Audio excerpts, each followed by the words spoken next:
First விஷஸா நான் சேவிச்சு எல்லாருக்கும் ஹாப்பி ஃபீஸ்ட்.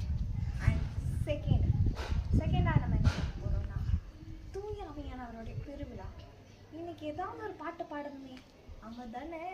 ஸோ அப்படிப்பட்ட ஒரு பாட்டு பார்க்கலாமா? தூயாதி தூயவரே உமது புகழை நான் பாடுவேன். தூயாதி தூயவரே உமது புகழை நான் பாடுவேன். பாடு எனக்கு வேறென்ன வேண்டும், உயிருள்ளவரனும் புகழ் பாட வேண்டும். பாடு எனக்கு வேறென்ன வேண்டும், உயிருள்ளவரனும் புகழ் பாட வேண்டும்.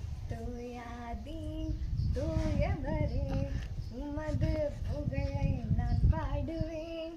தூயாதி தூயவரே உமது புகழை நான் பாடுவேன். இந்த வீடியோ உங்களுக்கு பிடிச்சிருந்தா லைக் பண்ணுங்க, ஷேர் பண்ணுங்க. இந்த மாதிரி நிறைய வீடியோஸ் பார்க்கணும்னு ஆசைப்பட்டா எங்கள் சேனலை சப்ஸ்கிரைப் பண்ணுங்க. தேங்க்ஸ் ஃபார் வாட்சிங். பாய்.